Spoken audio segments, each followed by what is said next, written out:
Veuillez vous lever, s'il vous plaît. Et en union avec la chorale liturgique, nous allons exécuter le 408 de notre gloire à Dieu.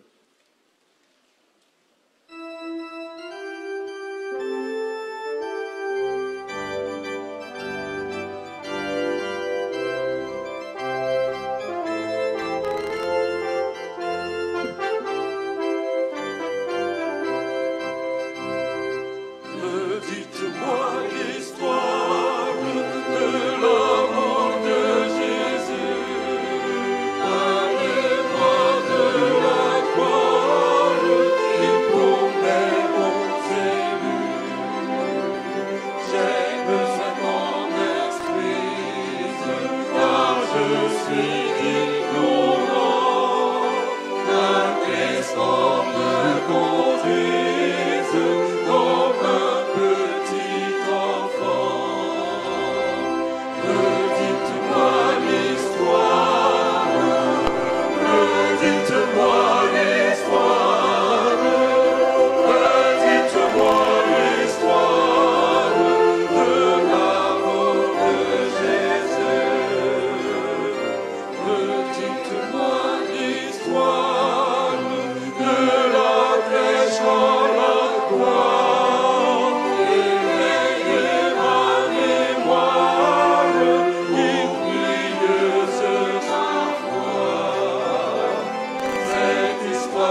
t'asseoir.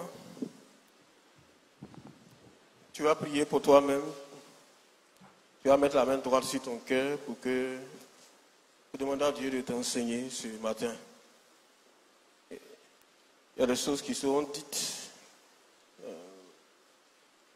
Si le Saint-Esprit ne vient pas pour t'aider, tu risques de rien comprendre. Si on ne pas comprendre grand-chose, ça peut même te rébuter. Et tu risques de rejeter cela. Or, c'est la vérité. Prie le Seigneur pour qu'il vienne t'instruire par son esprit sur ce thème qui est très important. L'histoire de l'Église.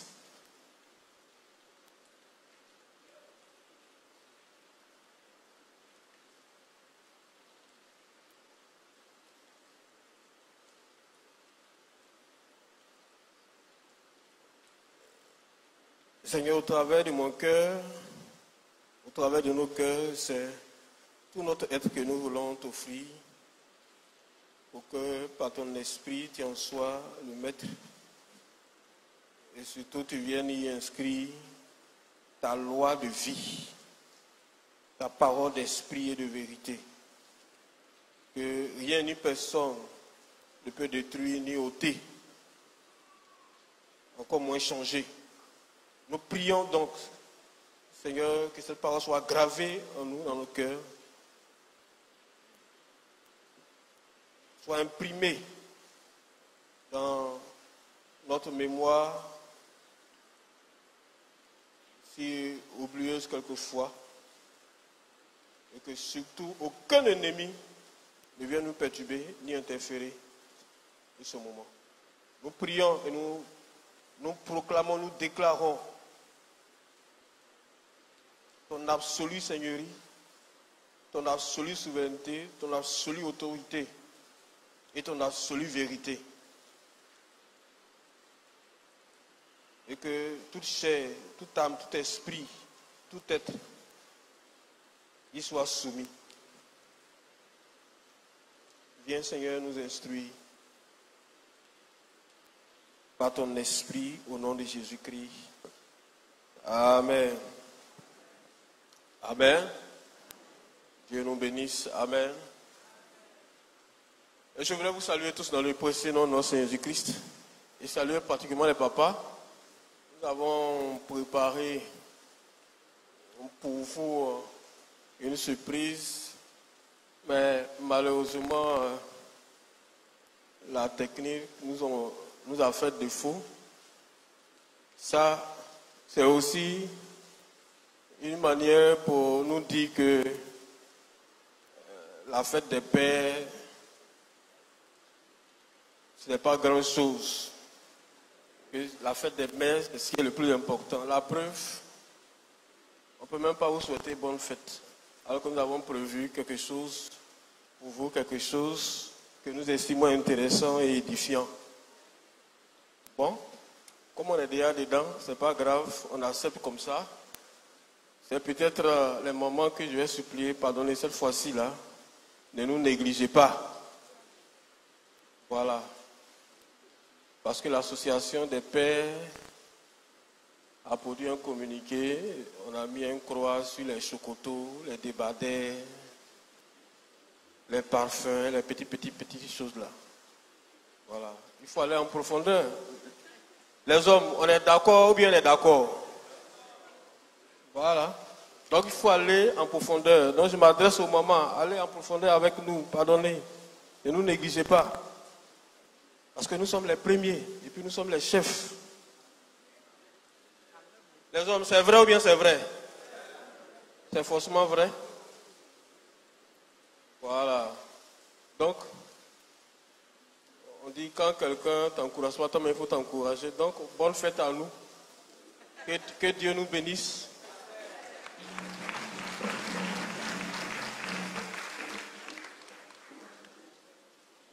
Donc, j'ai dit tout cela pour que les femmes disent non.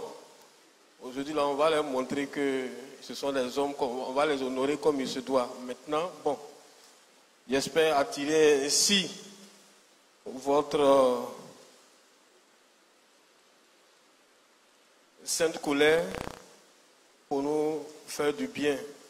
J'espère que l'objectif est bien atteint et que jusqu'à ce soir, les hommes vont recevoir effectivement leur couronne de chef et de premier. Au nom de Jésus, Amen. Ceci étant, nous allons parler des pères, mais nous allons parler des pères de l'Église.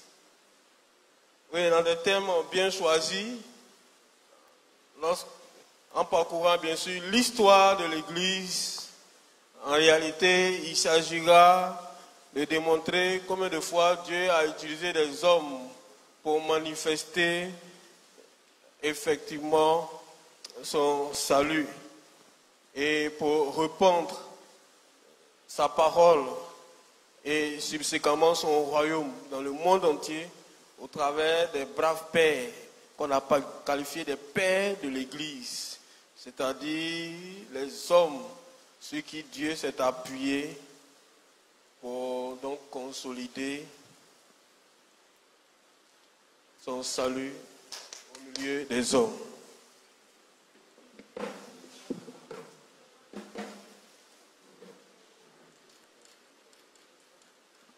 Je ne pensais pas qu'elles allaient réagir si tôt.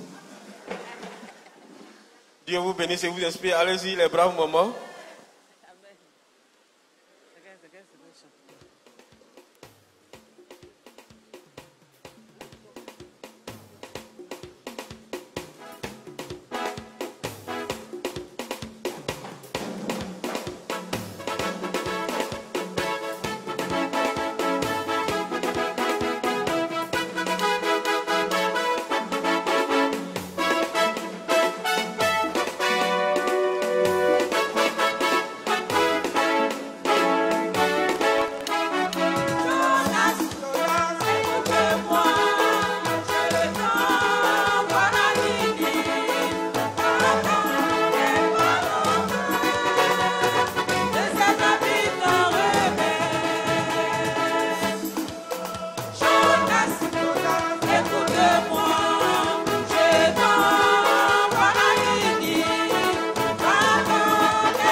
après ça, je crois que nous sommes rassasiés. Bravo à vous les mamans, Dieu vous bénisse. Voilà. Vous ne nous devez plus rien. Maintenant, si vous voulez ajouter un plus après, bon, Dieu vous bénira encore. Merci. Nous sommes rassasiés, Merci infiniment de nous avoir honorés ainsi. Ceci étant, donc aujourd'hui, l'enseignement, c'est l'histoire de l'Église. Nous avons jugé utile et nécessaire de vous raconter l'histoire de l'Église pour éviter les histoires. Voilà, pour éviter les histoires, surtout les fausses histoires. Pourquoi est-ce que nous avons décidé de vous parler de l'histoire de l'Église aujourd'hui, alors qu'on aurait pu le faire dans un autre cadre et peut-être même en octobre, où on commémore normalement et naturellement l'histoire du protestantisme. C'est que pour la suite, il était nécessaire que ce mois-ci, aujourd'hui, nous puissions parler de l'histoire de l'Église. Parce que depuis le début, avec le thème « Soyons parfaits comme notre Père Céleste », nous n'avons cessé de parler des doctrines qui ont été produites pour expliquer Dieu, pour parler de Dieu, pour comprendre Dieu, pour expliquer Christ, pour parler de Christ, pour comprendre Christ, pour expliquer le Saint-Esprit, pour comprendre le Saint-Esprit, pour parler du Saint-Esprit. Et toutes ces activités intellectuelles et spirituelles des pères de l'Église ont laissé des empreintes indélébiles dans le développement de l'Église et même ont causé certaines fois du tort à l'Église, d'où son émiettement que nous constatons aujourd'hui. Pour dire que l'Église, c'est vrai, l'Église de Jésus-Christ, il est un. Jésus-Christ est la tête et le chef de l'Église, comme l'homme est la tête et le chef de la famille. Dites Amen. Mais l'Église est diversifiée. Pourquoi? Comment est-ce qu'on est arrivé à cette situation, à cette image, à cette figure, à cette réalité de l'Église d'aujourd'hui, où il y a beaucoup plus d'opposition, de contradiction que de convergence et d'unité. À la vérité, ce n'est pas ce que Jésus a souhaité pour son Église. Rappelez-vous, Jean 17, la prière sacerdotale. Je te demande, Père, qu'il soit un, comme toi et moi, nous sommes un. Mais qu'est-ce que l'Église? Quel a été le parcours de l'Église? Pourquoi est-ce que l'Église s'est trouvée ainsi? Nous allons lire Matthieu chapitre 4. Matthieu, le chapitre 4, versets 17 à 22. Matthieu chapitre 4, versets 17 à 22, il est écrit: Dès ce moment, Jésus commença à prêcher et à dire: Repentez-vous, car le royaume de Dieu est proche. Comme il marchait le long de la mer de Galilée, il vit deux frères, Simon, appelé Pierre, et André, son frère, qui jetaient un filet dans la mer, car ils étaient pêcheurs. Il leur dit: Suivez-moi, et je vous ferai des pêcheurs d'hommes. Aussitôt, ils laissèrent les filets et le suivirent. De là, étant allé plus loin, il vit deux autres frères, Jacques, fils de Zébédée, et Jean, son frère, qui étaient dans une barque avec Zébédée, leur père, et qui réparaient leurs filets. Il les appela et aussitôt, ils laissèrent la barque et le père et le suivirent. Verset 23. Jésus parcourait toute la Galilée, enseignant dans la synagogue, prêchant la bonne nouvelle du royaume et guérissant toute maladie et toute infirmité parmi le peuple. Sa renommée se répandit dans toute la Syrie et on lui amenait tous ceux qui souffraient de maladies et de douleurs de divers genres. Merci. Merci. C'est un peu débordé. Merci bien. C'est L'histoire de l'Église a commencé comme ça.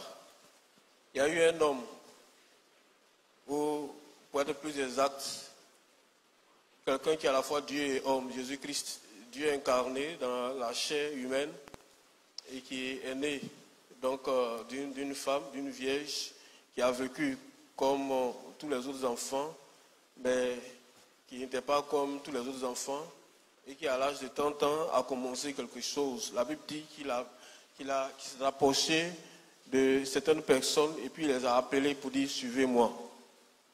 Et c'est vrai, il y avait beaucoup de disciples, mais c'est constitué un noyau de 12 personnes avec qui il était en permanence et avec qui il a travaillé de manière constante.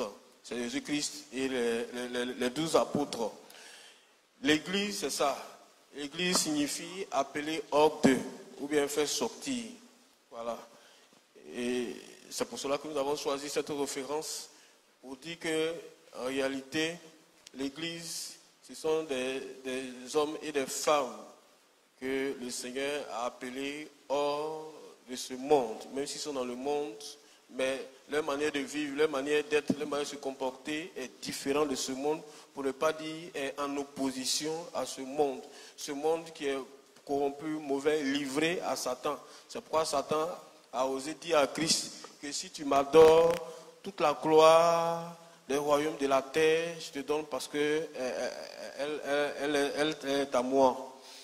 Et ce monde a été livré et vendu donc à Satan. Il était important que pour les enfants de Dieu, ils se démarquent par leur vie, par leur comportement, par donc une certaine manière de penser et d'être. Et donc Jésus a formé l'embryon de l'Église. L'Église sera de ce fait-là formalisée en Actes chapitre 1. Lis-nous Actes chapitre 1. Actes, le chapitre 1, versets 1 à 13.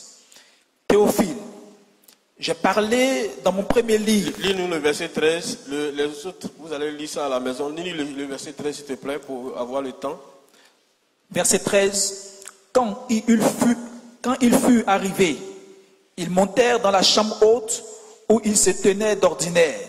C'était Pierre, Jean, Jacques, André, Philippe, Thomas, Barthélemy, Matthieu, Jacques, fils d'Alphée, Simon le Zélote et Jude, fils de Jacques. Amen. Amen. Donc, voici l'Église de Jésus-Christ qui a été encore formalisée, constituée. C'est vrai, ils ont cité quelques noms, mais la Bible dit qu'ils étaient 120. 120 avec des femmes, bien entendu. Avec les maris, même avec Marie, mère de Jésus. Et on se souvient bien que lorsque Jésus est ressuscité, qu'il est apparu, la Bible dit qu'il a soufflé sur eux et dit recevez l'Esprit. Et donc ils ont reçu l'Esprit, mais ils n'avaient pas encore reçu le revêtement, c'est-à-dire la puissance du Saint-Esprit. C'est deux choses différentes. Recevoir l'Esprit de Christ et recevoir la puissance du Saint-Esprit, c'est deux choses différentes. On reçoit l'Esprit de Christ le jour où on croit en Jésus, qu'on le reçoit comme notre Seigneur et Sauveur. Il vient en nous et il habite en nous par son Esprit. C'est pourquoi la Bible déclare dans Romains 8 que tous ceux qui ont l'Esprit de Christ lui appartiennent. Ceux qui n'ont pas l'Esprit de Christ ne lui appartiennent pas. Et ensuite, le revêtement, c'est pour l'œuvre, c'est pour l'évangélisation, c'est pour la propagation du royaume des cieux. C'est pourquoi il a dit en Acte 1:8, attendez à Jérusalem, vous recevez une puissance du Saint-Esprit suivant sur vous. En ce moment-là, vous serez mes témoins, d'abord chez vous, et puis ensuite en Samarie, jusqu'aux extrémités de la terre. Et l'Église s'est constituée ainsi. L'Église s'est constituée ainsi. Et après donc la Pentecôte, les disciples et les apôtres seront toujours rassemblés. Il a fallu donc la persécution pour les disperser, parce qu'ils voulaient rester toujours ensemble. Il a fallu que la persécution vienne pour les disperser. Et quelquefois, c'est une bonne chose, les épreuves, la persécution, parce que Dieu s'en sert toujours pour glorifier son nom. Amen. Donc, après la persécution, les gens ont tué quelques disciples, quelques apôtres. Ils voulaient même tuer Pierre. Et on a vu dans Acte 13 que Pierre a été miraculeusement délivré. Lui aussi, il s'est cherché. Parce que dans Acte 12, lorsque Pierre a été libéré, la Bible dit qu'il a fait signe, il a parlé, et puis il est parti, il a disparu. Voilà, on va le retrouver peu après à la conférence, à la première conférence de l'Église dont nous allons parler tout à l'heure, ou bien au premier synode, ou bien au premier concile de l'Église que nous voyons dans Acte 16. Nous allons y revenir tout à l'heure. L'Église va ainsi naître et se développer, se propager. C'est vrai, tous ceux qui étaient venus à la Pentecôte ont vu les merveilles de Dieu, donc ils sont retenus chez eux en rendant témoignage. Certainement, dans leur famille, ça va prendre forme. Mais il y aura des actions missionnaires fortes et précises qui vont embraser donc le monde entier d'alors, la civilisation d'alors, jusqu'en Inde, jusqu'en Russie, jusqu'en Chine. Nous allons aussi en parler tout de suite. L'Église était quelque peu tranquille jusqu'à ce qu'il y ait des problèmes. Là où il y a les hommes, il y a toujours des problèmes. Là où il y a les hommes, il y a toujours des problèmes. Ceux qui étaient convertis au christianisme étaient deux principaux groupes. Il y avait les juifs qui étaient convertis, qui étaient devenus disciples de Christ, et puis il y avait les païens qui étaient devenus disciples de Christ. Les juifs, on les appelle les judéo-chrétiens, et puis les païens, on les appelle les pagano-chrétiens. Voilà, vous retenez ça. Je crois que je suis à plusieurs fois revenu là-dessus. Je ne vais pas expliciter longtemps ces expressions. Il se trouvait que les judéo-chrétiens traitaient injustement les pagano-chrétiens. À la limite, ils les méprisaient. Et cela se ressentait surtout dans le service. Et c'est pourquoi lorsque vous lisez Actes 5 et puis 6, la Bible dit que finalement les pagano-chrétiens se sont plaints et les responsables de l'Église, dont Pierre et autres, ont décidé de mettre sur pied un corps qu'on appelle les diacres. Ils vont se charger du service, eux. Ils ont beaucoup de choses à faire que de distribuer les vivres, de chercher à distribuer de manière équitable les vivres, etc., ou bien de partager les pains. Parce qu'ils étaient toujours ensemble et ils fractionnaient le pain ensemble, ils mangeaient ensemble, ils apportaient tout ensemble, ils distribuaient tout ensemble. Or, en réalité, chacun ne recevait pas la même chose. Chacun recevait en fonction donc de sa qualité. Soit que tu es juif, tu recevais beaucoup plus que tu étais d'origine païenne. Et donc, cette question ayant été résolue, les disciples s'attelaient donc à répandre l'évangile de Christ. J'ai trouvé que lorsque le Seigneur a saisi Paul, il a envoyé Paul vers les nations païennes. Lorsqu'on se refait à Acte 13, voilà, la Bible dit qu'après avoir jeûné, le Saint-Esprit a parlé de manière claire et audible aux disciples pour dire: mettez-moi à part Paul et Barnabas pour l'œuvre à laquelle je les ai appelés. Donc, eux, ils sont partis évangéliser les païens, et puis les autres étaient là pour évangéliser les juifs. Tout était bien, tout était beau. Mais le problème va perdurer parce que l'habitude a une peau dure. Les Juifs vont imposer certaines choses qui ne sont pas du domaine de la foi qui sauve aux pagano-chrétiens.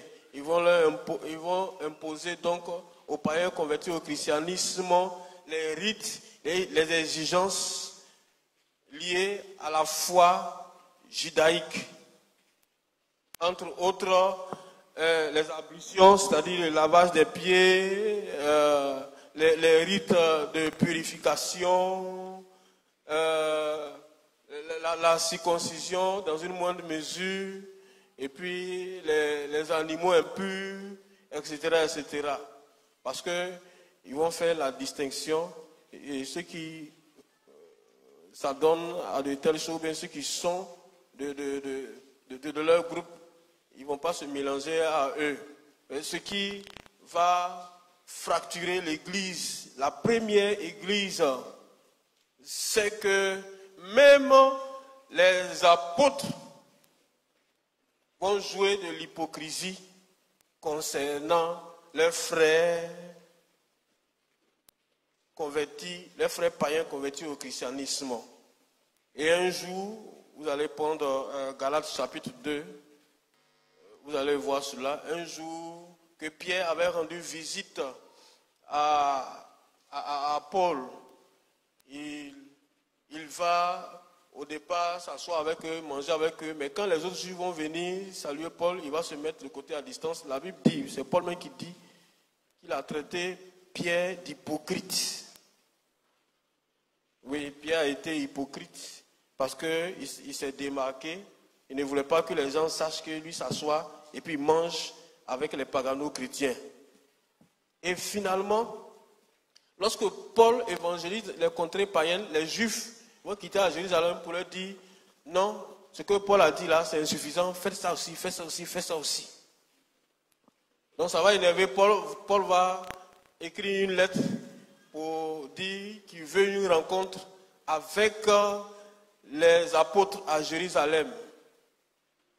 Il veut donc convoquer une réunion. Ça sera donc le premier concile ou la première conférence ou le premier synode, la première réunion de l'Église à Jérusalem. On le voit dans Actes chapitre 15. Lis-nous Actes chapitre 15. Bon, c'est bon, ça sera trop long. Lisez Actes chapitre 15 à la maison. Nous allons lire Actes. Lis-nous le deuxième texte de Actes. Actes chapitre 11. Voilà. Le verset 26. Verset 26. Actes chapitre 11, verset 26. Il est écrit. Et l'ayant trouvé, il l'amena à Antioche.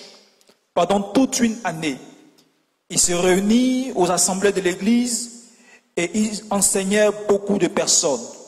Ce fut à Antioche que pour la première fois, les disciples furent appelés chrétiens. Amen. Amen. Donc ce fut à Antioche que pour la première fois, les disciples ont été appelés chrétiens. Vous savez, en 70, les Juifs vont commencer à se rebeller. Les Juifs, ils ont toujours le sang chaud, même jusqu'à présent, on le voit dans l'actualité. Ils vont mener plusieurs rébellions contre l'autorité romaine, contre l'empire romain. À chaque fois, ça sera maté. Et là, en 70, Rome va avoir marre.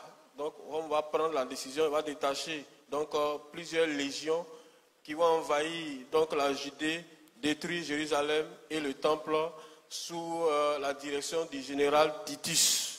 Il va devenir empereur plus tard. Donc, Jérusalem sera détruite, le temple également, et on ne parlera plus des chrétiens de Judée ni de Jérusalem, parce qu'ils seront dispersés, ils vont fuir partout dans le monde. La nouvelle capitale de l'Église, ce sera à Antioche. C'est là que Paul va faire sa base, va mettre sur pied la base pour pouvoir faire l'évangélisation. Et donc, la vie chrétienne va tourner autour d'Antioche, qui sera le pôle donc, de la chrétienté, sous la direction, évidemment, de l'apôtre Paul, puisque les autres disciples se sont cherchés et se sont éparpillés partout dans le monde. On a retrouvé certains en Afrique ici, d'autres en Asie, en Chine, etc.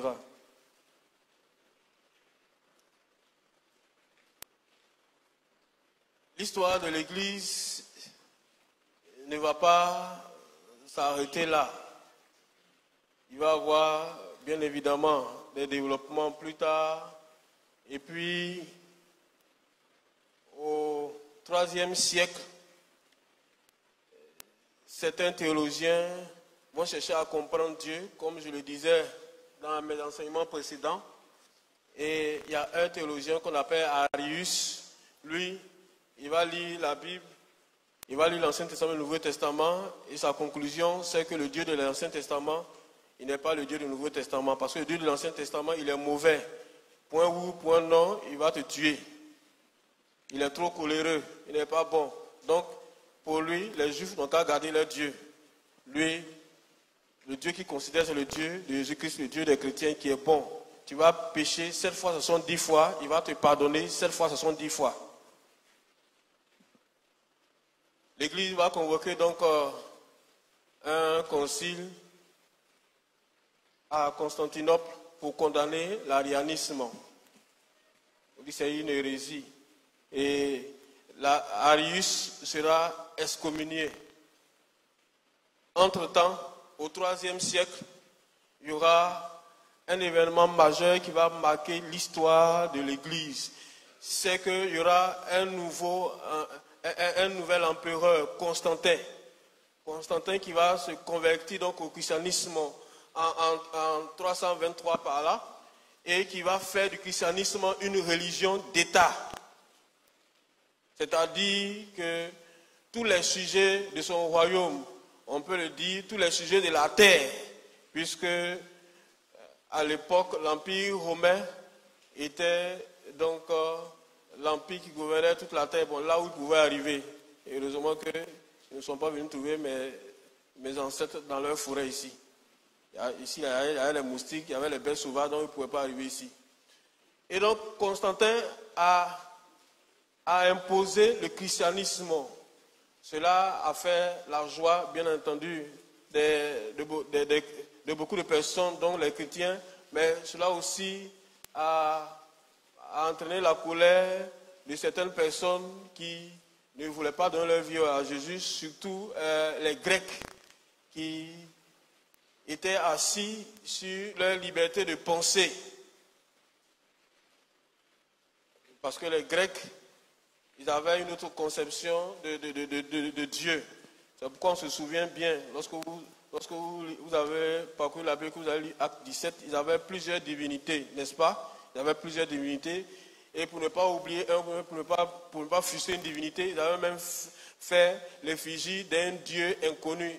Ils ont dit à un Dieu inconnu, le Dieu qu'on ne connaît pas et qui peut peut-être résister. Et Paul s'est servi de cela pour les évangéliser. Et donc, cela va faire en sorte que le christianisme sera vu différemment. Soit qu'on est d'accord avec la Bible, qu'on n'est pas d'accord avec la Bible, et ça va entraîner aussi des mécontentements et des frustrations qui vont prendre forme plus tard, qui vont éclater plus tard en rébellion, en contestation et même en opposition contre le christianisme. Mais entre-temps, toujours au IVe siècle, il y a un autre théologien, Nestorius, qui va se lever et qui va dire ceci sur Jésus. Il va dire, lui, le Jésus qui était bébé là, il est différent de Jésus qui était adulte à l'âge de 30 ans, qui a commencé son ministère et qui est mort à la croix. Donc lui, il fait la différence entre Jésus qui est enfant et puis Jésus qui est grand. Jésus qui est enfant, c'est un homme, comme tout autre. Et puis Jésus qui est grand, il est homme et puis il est Dieu. Donc, il fait la distinction entre les deux natures qui ne sont ni confondues, ni associées. Et voici ce qu'il va dire. Et je reprends ces mots. Il dit, je n'admettrai jamais un Dieu de 2 mois, un Dieu de 3 mois. Jamais je n'adorerai comme tel un enfant qui a sucé le lait de sa mère et qui s'est enfui en Égypte pour sauver sa vie. Voici ce que Nestorius dit. Et il a rejeté donc la doctrine du Théotokos, c'est-à-dire la doctrine qui énonçait que Marie est la mère de Dieu. Pour Nestorius, Marie ne peut jamais être la mère de Dieu parce que déclarer que Marie est la mère de Dieu, ça veut dire que Marie est au-dessus de Dieu. Parce qu'un parent est au-dessus toujours de ses enfants. Un parent a toujours l'autorité et la suprématie sur son enfant. De dire que Marie est la mère de Dieu, c'est une abomination. Et donc, il fait la différence entre Jésus qui est homme et puis Jésus qui est Dieu. Et il dit que Marie est la mère de Jésus homme, ou bien de l'enfant Jésus. Cela va entraîner donc un émoi dans la chrétienté d'alors parce que la mariologie était en train de prendre forme, c'est-à-dire le culte de Marie était en train de prendre forme. Et on se souvient bien qu'au IVe siècle, justement, à Éphèse, il a été construit donc une basilique à l'honneur de Marie. Puisqu'on dit que, selon la tradition, on dit que c'est là qu'elle est décédée. Et donc, c'était le lieu de foi, de pèlerinage. Les gens partaient là-bas pour faire les pèlerinages, etc., etc. Ils priaient même Marie, c'est par là que ça a commencé. Ils partaient là-bas dans la basilique pour aller prier Marie. Et les Éphésiens disaient que c'est Marie qui était le sujet de leur prospérité. C'est elle qui faisait pleuvoir donc, la pluie, qui rendait riche donc, toute la région, etc., etc. Et donc chacun venait prendre la bénédiction de Marie à Éphèse. On se souvient bien, pour ceux qui lisent la Bible, il y a 400 ans en arrière, les Éphésiens avaient pourchassé Paul à cause de Artémis, voilà, ou Diane, leur déesse, qui leur procurait à manger, parce que les gens, non seulement il y avait des artisans qui vivaient de cela, mais également les gens quittaient dans toute la Grèce pour venir adorer Artémis ou Diane. Là, qui était une déesse, ou si vous préférez, qui était un démon. Donc, Nestorius sera excommunié, il sera, même ça ne va pas suffire, on va l'exiler et on va l'attraper de promener, on va le promener donc de continent en continent jusqu'à, c'est en Afrique ici qu'il va mourir, précisément dans la région, dans la contrée d'Éthiopie. Et quand Nestorius va émettre donc sa doctrine, il y aura une doctrine qui sera émise également et qui sera diamétralement opposée. Suivez-moi très bien, s'il vous plaît. Ce que nous sommes en train de vous raconter, c'est l'histoire de l'Église. Il faut savoir pourquoi tu es dans l'Église méthodiste, d'où tu viens, et puis où tu t'en vas. Donc c'est très important. Je ne suis pas en train de raconter des histoires. Je suis en train de raconter les racines des choses, de votre foi. Si vous n'avez pas compris ça, c'est que vous êtes mal fondé et mal enraciné. Les gens vont vous blaguer et puis vous serez emporté par tout vent de doctrine. C'est pour cela qu'on voit les chrétiens qui se promènent d'église en église. Les chrétiens qui se promènent d'église en église, ils sont mal affermis, mal formés, mal informés. C'est pourquoi ils se promènent d'église en église. Sinon, un chrétien qui est convaincu, il reste dans son église et puis il évolue là, il prospère là, il est béni là et puis il est sauvé dedans. C'est pour cela qu'il y a les chrétiens, dans les débats, on leur pose des questions, ils ne peuvent pas répondre. Je me souviens bien, il y a avant-hier, ou il y a 4 jours de cela, sur le net, il y a un musulman qui était en train d'évangéliser. Vous savez que les musulmans évangélisent maintenant. Et puis ils évangélisent sur la base de la Bible. Ils ont interpellé un chrétien, ils ont posé une seule question à un chrétien, il n'a pas pu répondre. Et puis les musulmans qui étaient à côté commençaient à se moquer de lui,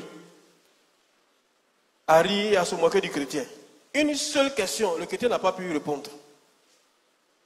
Et puis il dit, mais voilà, et puis tu dis, tu es chrétien. Comment tu es chrétien, tu n'arrives même pas à défendre ta foi chrétienne. Tu es chrétien où? Tu es chrétien comment? Quelle est ta foi?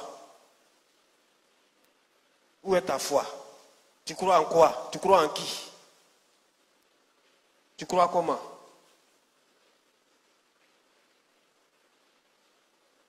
Si tu ne comprends pas ces choses, quelqu'un va venir te distraire, tu vas croire et puis tu vas te perdre. Donc je suis en train de vous raconter les péripéties qui ont émaillé l'histoire de l'Église avec les politiques, mais aussi avec les religieux et surtout avec le prélat. Donc, ouvrons grandement nos oreilles, nos intelligences, nos esprits, nos cœurs pour comprendre ces choses. Que Dieu nous aide au nom de Jésus. Amen. Dites Amen. Il y aura un autre théologien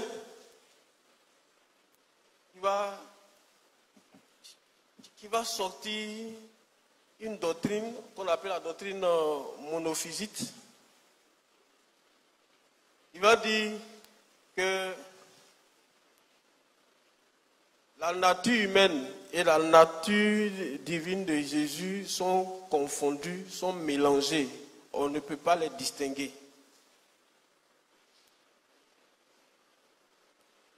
Ça ne dit pas grand-chose, mais ça a des implications théologiques et doctrinales. Cela signifie que Jésus qui est mort à la croix, là, en réalité, ce n'était pas lui. Il s'est changé, il s'est substitué. C'est pour cela que quelqu'un a chanté, ou bien quelqu'un a dit que Jésus n'a pas été crucifié. C'est parti de là. Et Dieu ne peut pas mourir. Dieu ne peut pas mourir. Effectivement, Dieu ne peut pas mourir. Donc en réalité, pour corroborer donc, sa doctrine, il dit qu'il y a eu donc une substitution, un changement, et que avant que Dieu n'aille à la croix, il était déjà parti. Et donc, c'est le corps d'un autre. D'autres doctrines qui sont similaires au monophysisme ont dit que Jésus donc, est parti, il a pris sa nature divine pour partir avant qu'il n'aille à la croix. Et donc celui qui était là, c'était Jésus homme seulement. Ça ne vous dit pas peut-être grand chose, mais ça a son importance au point de vue de la foi. Et donc, celui qui va professer cette doctrine, on l'appelle Eutychus. Eutychus. Voilà. Eutychus. Lui aussi, l'Église va convoquer donc, un synode ou un concile ou une conférence, et puis on va condamner sa doctrine, on va le condamner lui-même, il sera excommunié.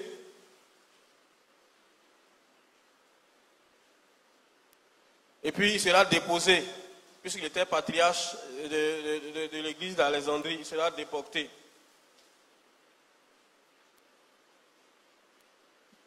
Voici dans quel contexte, dans quelles circonstances politico-doctrino-religieuses l'église s'est développée du 2e siècle jusqu'au 6e siècle par là. Et lorsque on a excommunié Nestorius et puis Eutychus, mais il y a des gens qui étaient d'accord avec eux. Il y a des gens qui les ont suivis. Et lorsqu'on les a chassés dans l'église, eux, ils sont allés partout pour répandre ces doctrines-là. Et ils sont constitués en des communautés, en des églises.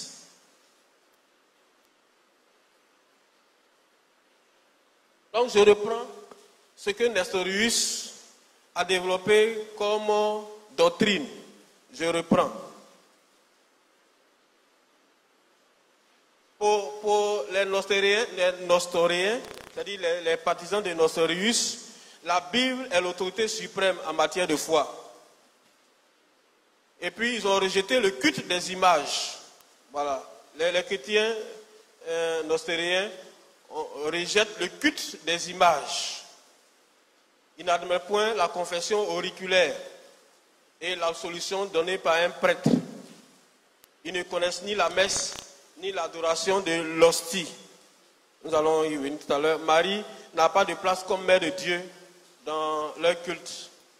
Ils rejettent comme mauvais et anti-biblique la doctrine de la régénération baptismale cette doctrine qui prétend que le baptême, quand on te baptise, tu opères automatiquement la transformation. Nous avons dit à plusieurs reprises ici que ce n'est pas le fait de te plonger dans l'eau qui fait de toi un chrétien ou une nouvelle personne. C'est le fait d'accepter Jésus dans ton cœur.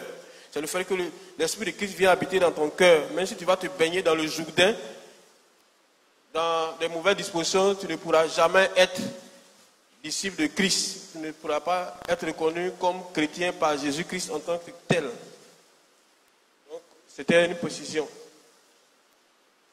Ils ont rejeté aussi la doctrine de la pénitence. Nous allons revenir là-dessus. La pénitence qui est un acte imposé par le prêtre comme réparation au châtiment des fautes commises, qui s'est substitué donc à la confession et qui a été développée par l'Église catholique romaine ou l'Église catholique occidentale.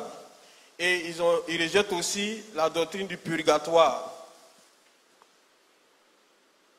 Je crois qu'on a parlé un peu du purgatoire. Je me souviens bien, ça fait l'objet même d'un enseignement à un Galilée 2015 ou 2016.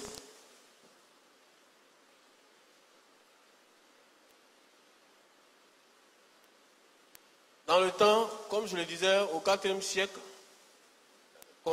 l'empereur Constantin va laisser Rome et asseoir sa base donc en Byzance.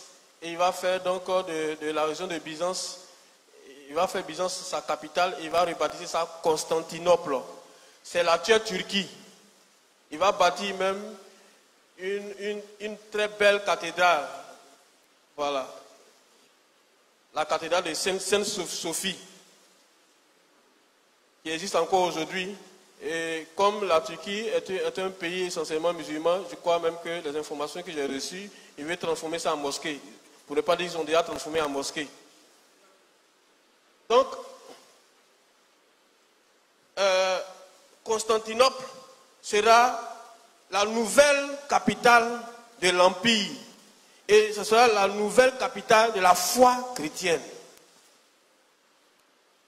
Or, en principe, sur l'échiquier mondial d'alors, Constantinople faisait partie donc de l'ensemble de la chrétienté orientale.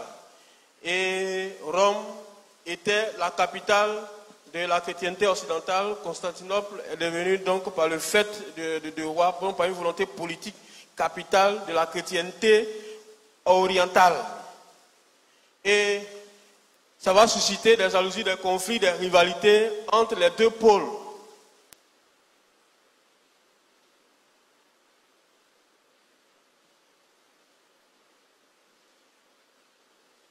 Et le 16 juillet 1054, il y aura le schisme, la séparation ou la division.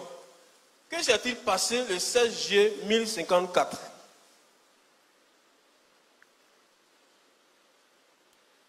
Dans le développement de la foi chrétienne, il y avait la question du Père et du Fils qui avait été résolue. Mais la question du Saint-Esprit n'avait pas encore été résolue. C'est pourquoi les chrétiens, nous les chrétiens, surtout les méthodistes, généralement chaque dimanche, on récite le symbole des apôtres ou le symbole de Nicée. C'est issu, c'est le ramassis de ce qui fait l'essentiel de la foi chrétienne que nous disons tous les dimanches, si je crois en Dieu, etc., etc. Ce n'est pas le fruit d'un hasard. C'est parti donc des hérésies et des fausses doctrines. Il fallait qu'à chaque fois l'Église se rassemble donc pour pouvoir préciser, sinon confirmer ce qui était de la foi chrétienne et ce qui ne l'était pas, et condamner ainsi les hérésies et renforcer donc la vraie doctrine, la doctrine biblique, et consolider ainsi la foi de la chrétienté. Et donc, dans ce temps-là, il y avait la question du Saint-Esprit. C'est pourquoi nous disons, je crois au Saint-Esprit. Après avoir dit tous les je crois au Saint-Esprit. Ça a été ajouté après. La question du Saint-Esprit est venue par la suite. par la suite d'un débat, il s'agissait de savoir entre le Père et puis le Fils qui a envoyé le Saint-Esprit. Ou bien, pour parler en français un peu plus potable, ou un peu plus théologique, le Saint-Esprit procède de qui? Procède-t-il du Père ou procède-t-il du Saint-Esprit, du Fils? C'est une question apparemment anodine. Si c'était chez nous ici en Côte d'Ivoire, on aurait dit, bon, ce qui est sûr, le Saint-Esprit a été envoyé, c'est fini. Et puis par là, c'est fini. Mais les théologiens ont dit non. L'Église occidentale va dire non, le Saint-Esprit procède et du Père et du Fils. D'où l'expression filioque, c'est-à-dire et du Fils. L'Église orientale va dire non, jamais. Ça, c'est une abomination. Le Saint-Esprit procède uniquement du Père. Voici leur palabre. Mais est-ce que c'est ça la palabre dedans? Bon, en fait, il y avait palabre avant. Donc, ils cherchaient occasion pour faire palabre. Et puis, la question du filioque est venue. Ils sont saisis de ça. Et puis, ils ont fait palabre. En fait, il y avait deux palabres qui couvraient, qui étaient latentes. Il y avait la question celle du filioque qui a tout déclenché. Mais en bas, il y avait la question de la primauté pontificale. La primauté pontificale. J'explique. L'Église, au début, avait fait de Rome la capitale et avait dit que, puisque Pierre est mort à Rome, donc, avait fait de Rome la capitale et puis a fait de Rome aussi le lieu où les successeurs de Pierre doivent être. Voilà.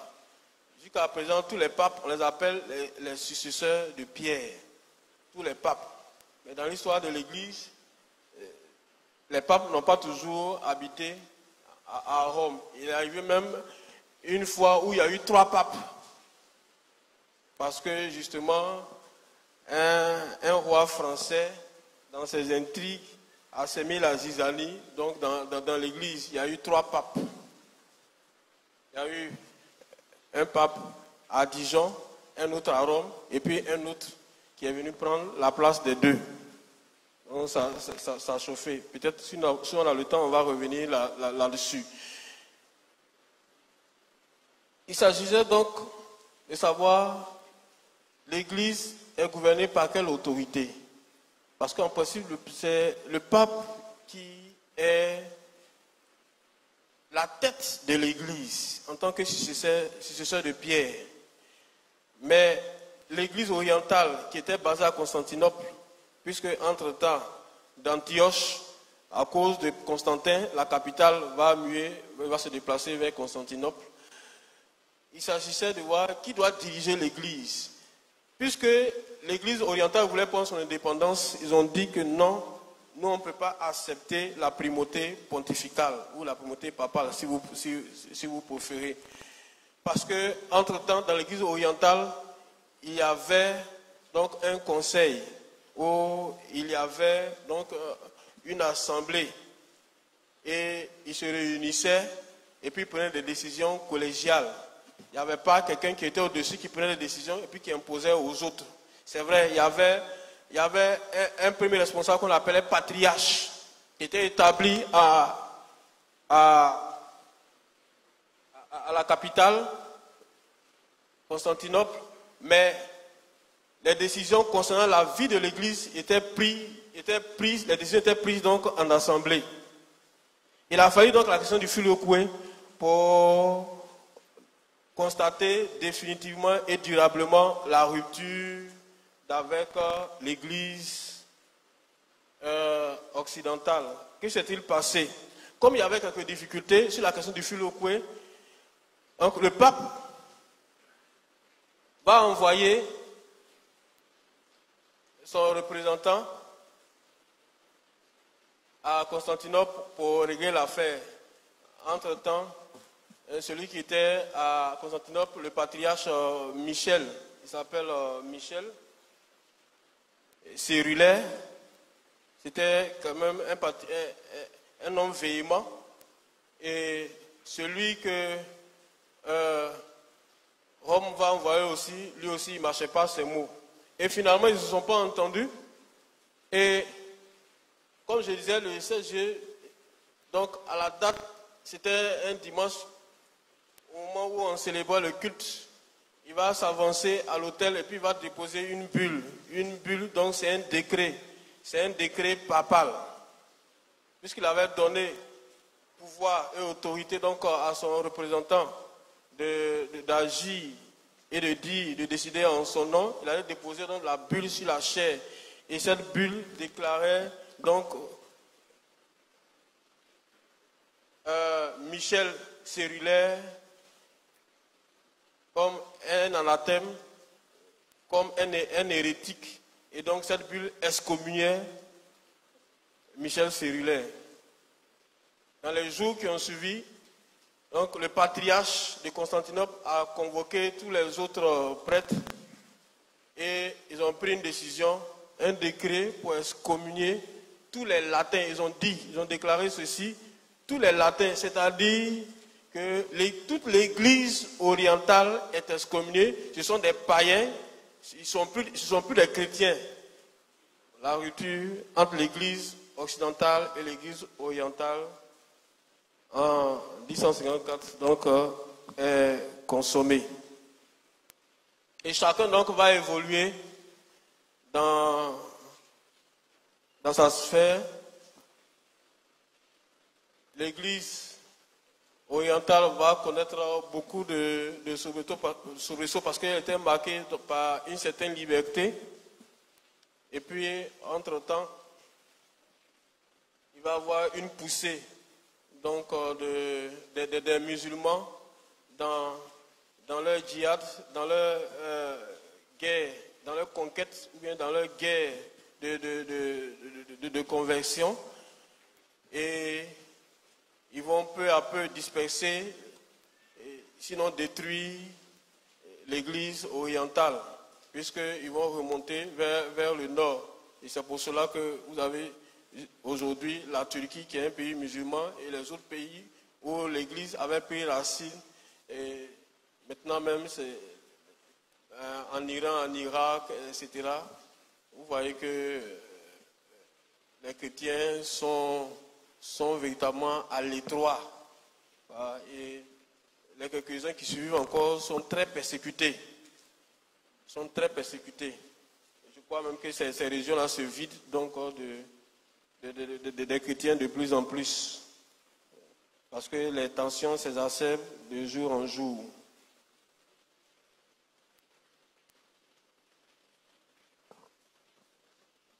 Nous voulons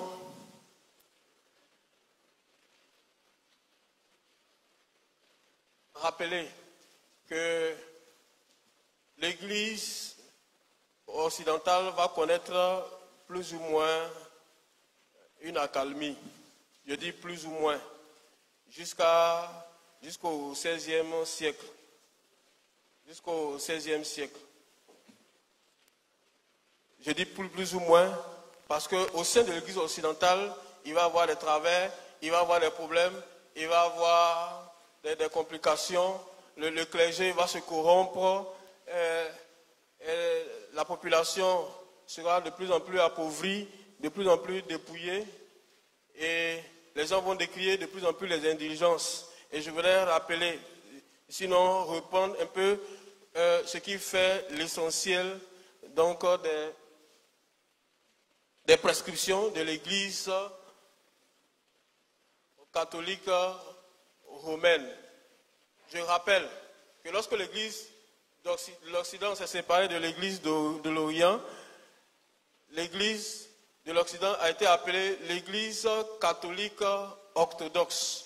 Orthodoxe, c'est-à-dire conforme à la tradition et conforme à la vérité biblique et évangélique. Et l'Église occidentale va s'appeler l'Église catholique romaine. L'Église catholique romaine. Donc retenez bien ces deux appellations. Voici les prescriptions fondamentales, les directives fondamentales de l'Église catholique romaine. Au Moyen Âge, voici ce qui avait été décidé. Il y a eu l'adoption définitive des sacrements, qui sont au nombre de 7. Les sacrements, c'est-à-dire le baptême, la confirmation, l'Eucharistie, la pénitence, l'extrême onction, le mariage, l'ordination. Plus tard, par la suite, il y aura donc un 8e sacrement qui sera ajouté. Il y aura la doctrine de la transubstantiation qui a été adoptée par le concile de Latran au XIIIe siècle, précisément en 1215. L'hostie est le vrai corps de Christ et digne d'être adoré. Selon donc cette doctrine, l'hostie, c'est-à-dire le pain, le pain azim, le pain, et nous voyons chez les catholiques, doit être adoré comme on adore Christ. C'est pourquoi les catholiques adorent le pain qu'ils appellent l'hostie. Pourquoi? Parce qu'ils disent que Christ est effectivement, pleinement et automatiquement dans le pain. De la même manière, on adore Christ, de la même manière, on adore le pain ou on adore l'hostie. Entre-temps, avant, pour la Sainte Seine, les gens venaient prendre le pain et le vin, comme on le fait nous ici. Mais vers le 14e, 15e siècle, le pape va prendre donc une décision pour dire que, donne-moi la minute exacte, pour dire que, pour ne pas que le sang de Christ tombe à terre, et donc que ce soit un sacrilège, on supprime donc le vin. Et les fidèles se contentaient uniquement du pain. Le disant parce qu'ils disent que Christ est pleinement dans le pain, c'est-à-dire son corps et son sang se trouvent dans le pain. Non, celui qui mange le pain, il mange Christ dans son entièreté, donc on n'a plus besoin de vin. Et pourtant, les prêtres, ils en prennent. J'ai parlé doucement. Hein. Les prêtres prennent le vin à la chair, non? Donc, voici la raison pour laquelle les chrétiens catholiques ne prennent pas le vin. Voilà. Donc, c'est devenu un dogme. Donc, les fidèles peuvent se contenter d'une seule espèce, en l'occurrence l'hostie, c'est-à-dire le pain qui est divinisé. Il y a également l'adoption de la messe comme sacrifice répétitif de Christ. Dès lors, la messe est célébrée, la messe est célébrée exclusivement par le prêtre. Personne en dehors du prêtre ne peut célébrer la messe. Parce que c'est un sacrifice répétitif de Christ. Or, c'est le prêtre qui a reçu l'onction pour ça. Un prédicateur ne peut pas célébrer la messe ou bien le culte. Enfin, chez les catholiques, il faut être prêtre. La pénitence est d'autant plus importante que la scène n'est donnée qu'à ceux qui sont probablement confessés sur le prêtre. La peine imposée aux pénitents est remplacée par une indulgence. C'est-à-dire que pour les catholiques, pour se confesser, il faut aller sur le prêtre. En dehors du prêtre, si tu te confesses, c'est nul. Parce que c'est le prêtre qui prononce l'absolution. Il a reçu l'onction pour ça. Et il faut donner quelque chose. Et maintenant, la confession, plus tard, sera remplacée par l'indulgence. En fait, l'Église catholique romaine voulait avoir une importante assise. Et ils ont décidé, le pape a décidé que l'indulgence remplace la confession parce que ça prend le temps et puis quelquefois on n'a pas les prêtres partout. L'indulgence c'est quoi? C'est le fait de donner l'argent en guise de confession de ses péchés. Et comme les hommes passent le temps à pécher, vous imaginez bien combien d'argent les pauvres ont dû sortir pour payer l'indulgence. Et ça va révolter la population parce que ça va constituer une cause d'appauvrissement de la population. L'imposition sous Grégoire VII du célibat à tout le clergé au XIe siècle, dans l'année 1080, le pape d'alors va prendre donc un décret pour dire que désormais tous les prêtres doivent être célibataires. Donc les prêtres qui vivaient en concubinage étaient obligés de se séparer avec leurs femmes, et d'autres qui se cachaient, si on les attrape, ils sont excommuniés. Je crois même qu'il y a des prêtres qui veulent se marier. Bon, j'ai vu ça quelque part. Je ne sais pas si c'est vrai. Il y a l'habitude de prier. Il a été institué également l'habitude de prier en égrenant un rosaire, c'est-à-dire le chapelet. Et puis il y a le culte des saints avec le développement de la mariologie, c'est-à-dire l'adoration de Marie qui avait pris naissance au IVe siècle, comme j'ai eu à le dire, et qui s'est développé donc au XIe siècle. Tout cela mis ensemble, cela a perturbé la foi de certaines personnes et puis exacerbé aussi des tensions. Parce que de plus en plus, l'Église, surtout le pape, gérait non plus les affaires spirituelles, mais même les affaires politiques. Le pape aussi interférait dans les affaires politiques. Et il y a eu beaucoup d'intrigues sur le plan politique instigées par la papauté. Et tout cela mis ensemble, il y a des chrétiens qui se sont levés, d'abord les ducs, certains barons, etc., se sont levés, et puis l'occasion était trouvée au XVIe siècle, en 1517, avec Martin Luther. Martin Luther qui était un prêtre catholique, un moine précisément, et qui était perturbé par tout ce que l'Église catholique romaine produisait comme dogme. Et un jour, il s'est levé et il a pondu 95 thèses. C'était en réalité 95 questions indirectes posées à la papauté et posées donc à la chrétienté, aux responsables chrétiens d'alors. Et ce qui faisait l'essentiel de ces 95 thèses, c'était les indulgences. Les indulgences. Et Martin Luther va commencer réellement à lire la Bible. Parce que l'un des dogmes de l'Église catholique romaine d'alors, c'était qu'en dehors de la Bible, il y avait la tradition et surtout le magistère. Le magistère qui était une compilation d'écrits dogmatiques des papes qui faisait donc fonction, qui jouait le même rôle que la Bible, et le magistère était donc mis sur le même pied d'égalité que la Bible. Et en plus, à l'époque, je ne sais pas si ça vaut maintenant, les gens ne lisaient pas la Bible comme ça. Ils disaient que la Bible était un livre sacré. Si tu n'as pas reçu la disposition, tu vas devenir fou en lisant la Bible. Je crois même que nos parents nous ont enseigné cela. Et ils disaient qu'à l'époque, certains missionnaires disaient qu'on ne devait pas s'amuser à la Bible, toucher la Bible, même lire la Bible. C'était les initiés qui devaient lire la Bible. Parce que si tu n'es pas initié, c'est-à-dire si tu n'es pas ordonné, si tu n'es pas reçu l'onction, si tu lis, tu vas devenir fou. Bon, peut-être que c'est vrai, mais moi je ne suis pas encore fou.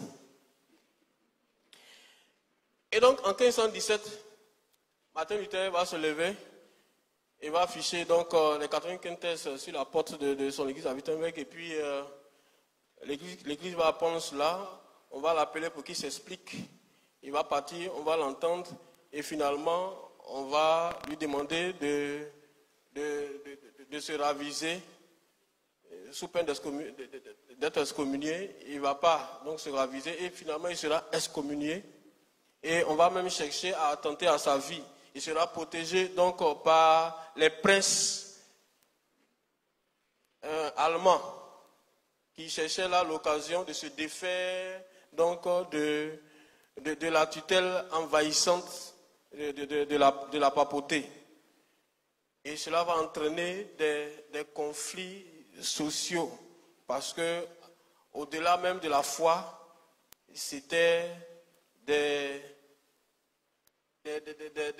politiques qui vont prendre cela pour faire leur cheval de bataille. Il y aura la rupture donc, entre Rome et l'Allemagne d'alors, et puis les pays scandinaves. Et les gens vont développer donc, leur propre théologie sur la base de ce qu'ils ont considéré comme essentiel à la foi. Et que nous reprenons trois. Nous reprenons, c'était trois. D'abord, la Bible comme seule autorité dans la foi, sola scriptura. C'est-à-dire, seule la Bible, seules les Écritures doivent être tenues pour vraies et qui doivent avoir l'autorité. La Bible seule, ni la tradition, ni le magistère. Deuxième fondement de la foi protestante, la justification par la foi seule, sola fide. La foi seule qui sauve.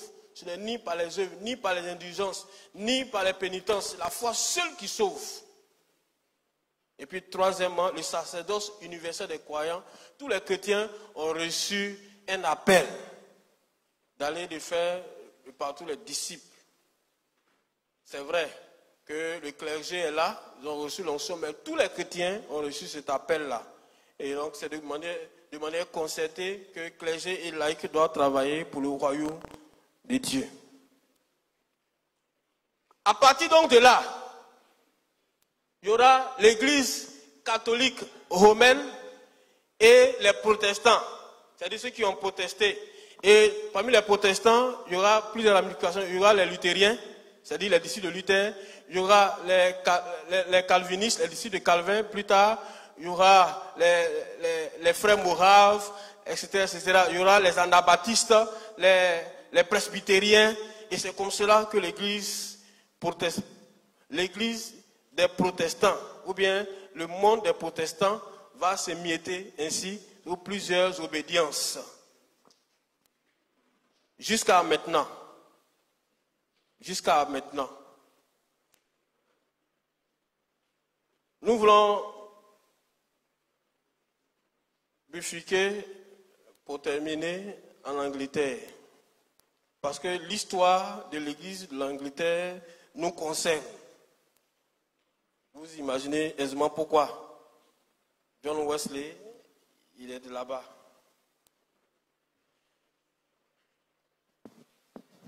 L'église d'Angleterre va connaître une paix relative jusqu'au Moyen Âge,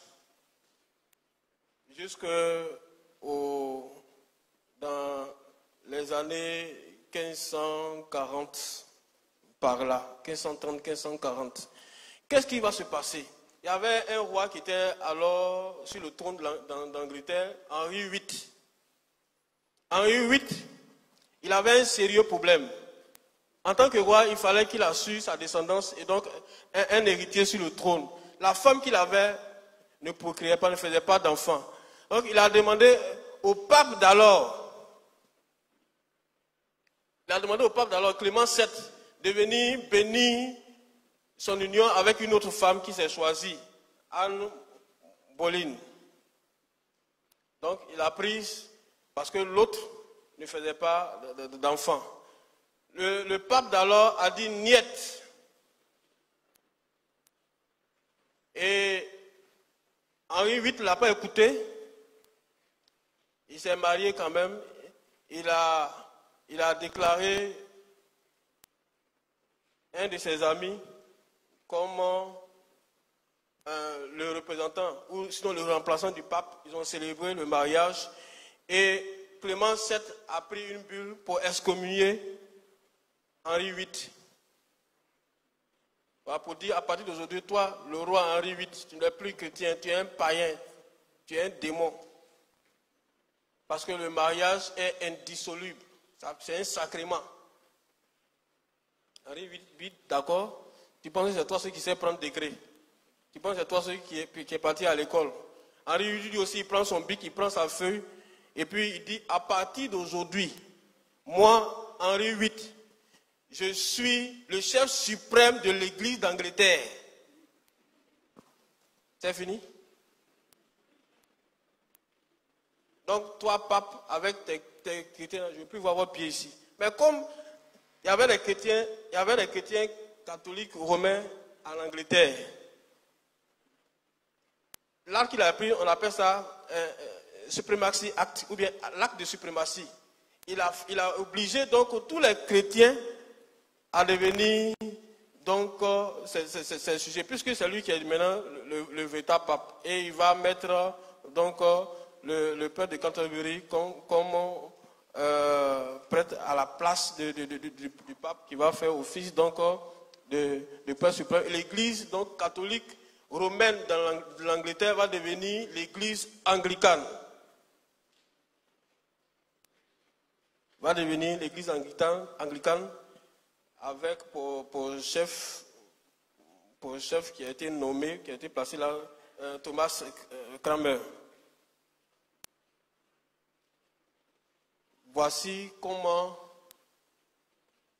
l'église anglicane est née à cause de femmes, ou bien sûr, pour être beaucoup plus sérieux, à cause d'héritiers. Et de cette église anglicane va sortir donc un certain Samuel Wesley, qui est le père de John Wesley, d'un certain John Wesley, qui est Samuel Wesley qui va avoir 17 enfants, dont un certain John Wesley, un certain Charles Wesley. Et John Wesley lui-même va devenir un prêtre anglican. Mais la nature humaine, comme on la connaît, elle est déchue, elle est dépravée, sans la présence du Saint-Esprit, c'est la débauche, etc. Et l'église anglicane va connaître vraiment la déconfiture jusqu'à ce que Wesley et ses amis se retirent pour créer ce qu'ils ont appelé le Holy Club, le club des saints, dans la prière, dans la ferveur, dans la sainteté. Ils vont se mettre à part pour rechercher véritablement le Dieu de la Bible, le Dieu saint. Et puis on va les taxer de méthodistes, etc. Et finalement, Wesley a souhaité solliciter une réforme en profondeur de la vie de l'Église, de l'institution de l'Église d'alors. Il ne sera pas écouté et pire, ou bien mieux, enfin mieux pour moi, il sera excommunié. On va le jeter hors de l'Église. Et c'est là qu'il va sortir sa célèbre phrase, le monde entier est ma... Vous voyez, vous ne connaissez même pas cette phrase importante qu'a dite John Wesley. Et puis vous dites, vous êtes méthodiste. John Wesley a dit, le monde entier est... Voilà, donc il est sorti de l'église anglicane. Il a fondé donc sa congrégation. Et on a appelé sa congrégation l'église méthodiste. C'est de là que nous sommes sortis. Que Dieu bénisse son église au nom de Jésus. Amen.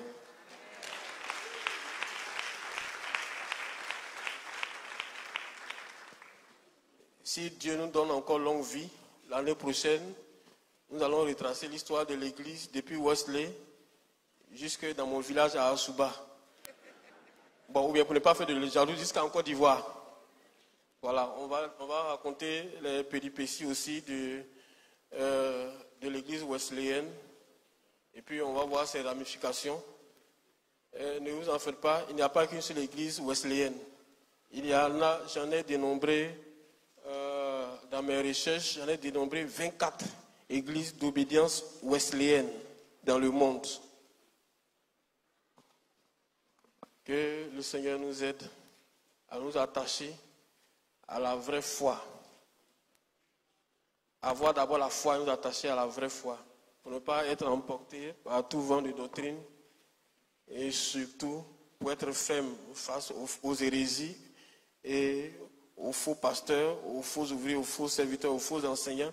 Et surtout aux adversaires des chrétiens qui, quelquefois, nous dérangent.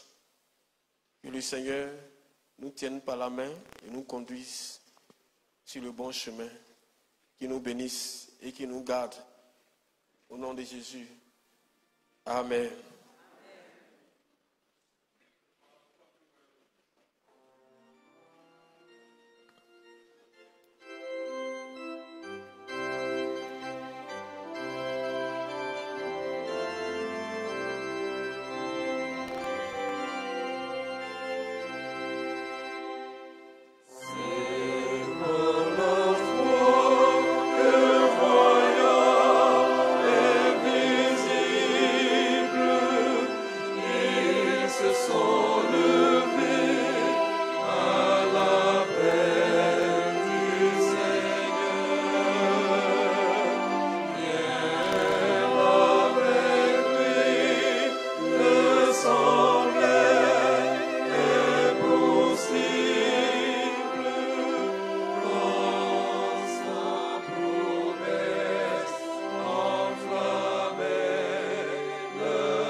vas baisser la tête, tu vas prier le Seigneur. Deux sujets, essentiellement, tu vas prier le Seigneur. Tu vas demander à Dieu de t'instruire. Ce que nous venons de raconter ici, l'histoire de l'église, tu peux négliger cela. Mais il y a des gens qui sont morts pour ça. Il y a des gens qu'on a brûlés pour ça. Il y a des gens qu'on a maltraités pour ça. Il y a des gens qu'on a dépouillés pour ça. Il y a des gens qu'on a humiliés pour ça. Pour des questions peut-être qui te paraissent banales. Mais c'était important et ça l'est toujours d'ailleurs. Parce qu'en réalité, lorsqu'on parle de Dieu, de quel Dieu il s'agit? De quel Dieu toi tu adores? Lorsqu'on parle de Christ, de quel Christ il s'agit? Est-ce que c'est le Christ d'Arius, ou bien le Christ de Nestorius, ou bien le Christ d'Étiquès, ou bien c'est de quel Christ toi, c'est quel Christ toi tu suis? C'est quel Christ toi tu adores? C'est quel Dieu tu adores? Parce que de ta réponse, bien de ta conviction, va dépendre. Peut-être ton affermissement, sinon ton salut même. Il y a des gens qui sont trompés dans leur approche de Dieu. Et ils ont trompé beaucoup de personnes. Il y a des gens aussi qu'on a trompés parce qu'ils ne connaissaient rien de Dieu ou bien ils n'ont voulu connaître. Parce que pour eux, il suffisait seulement de venir s'asseoir à l'église, d'écouter les belles prêches, d'être emportés dans les beaux cantiques, et puis ils se lèvent, puis ils s'en vont. Non, la vie chrétienne, ce n'est pas ça. C'est connaître qui est Jésus. Et connaître le Saint-Esprit. Paul a dit, je n'ai désiré autre chose que connaître Christ et Christ crucifié. Est-ce que tu connais ce Christ-là que tu prétends suivre et adorer? L'occasion t'est donnée à chaque fois, durant tous ces enseignements, en tout cas cette année-là, d'aller en profondeur dans ta foi. Il ne faut pas négliger ces choses. Sinon tu vas rencontrer quelqu'un d'une autre religion qui va t'embrouiller et même te faire douter, sinon te faire abandonner la foi chrétienne. Tu vas dévier, tu vas aller chez les autres, chez les gens bizarres là, pour aller chercher le salut là-bas. Prie le Seigneur pour qu'il t'instruise dans la vérité. Prie le Seigneur, demande au Seigneur de te faire asseoir et qu'il te parle, qu'il t'enseigne. Au travers de la lecture de sa parole, la méditation sérieuse, personnelle de sa parole, assistée par son esprit. Demande à Dieu de t'aider. Prie le Seigneur. Prie le Seigneur. Satan est prêt à te détourner. La Bible dit qu'il se déguise en lance de lumière. Il va te parler des choses. Il va utiliser la parole de Dieu pour te parler. Tous ces sectes-là utilisent la parole de Dieu. Il y a des hommes qui utilisent les psaumes dans leur milieu pour faire du mal aux gens.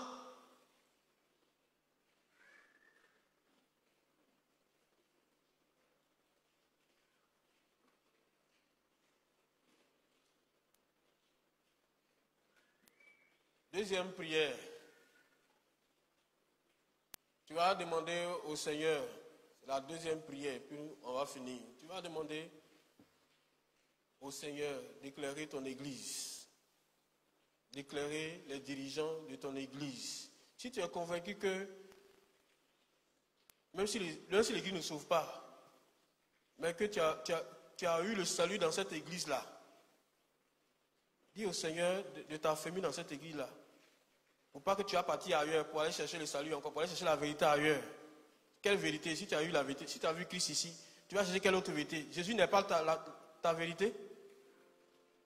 Demande donc au Seigneur d'inspirer toujours ses serviteurs, et notamment les pasteurs, les prédicateurs, etc., pour que lorsqu'ils prennent la parole, ils prêchent la foi transmise une fois pour toutes, sur la base de la seule écriture, et non pas des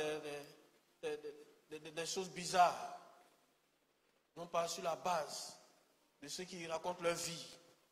Je proclame même Dieu, même Christ, et que des milliers de personnes suivent, non pas sur la base des œuvres, des banneuses, Non. Il ne faut pas t'égarer là-bas. Prie le Seigneur pour que Dieu instruise son Église dans la vérité. Il instruit ses serviteurs dans la vérité. Parce que si je me tiens devant vous et que je vous raconte des inepties et que vous croyez, je suis perdu, mais vous aussi vous êtes perdus. Priez le Seigneur pour ses serviteurs.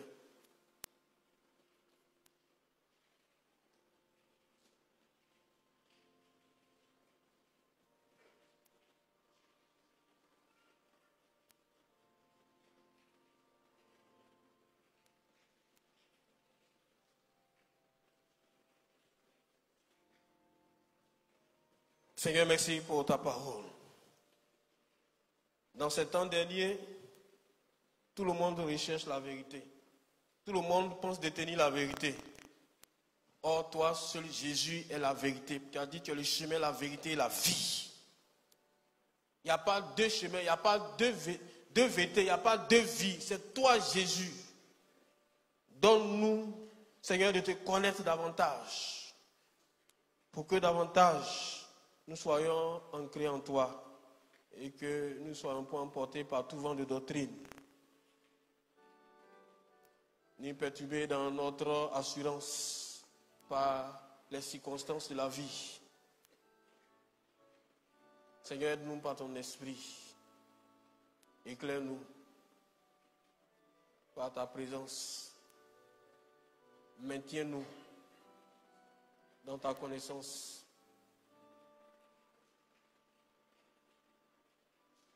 Pour que demain, effectivement, nous nous retrouvons là-haut. Parce que tous les chemins ne mènent pas au paradis.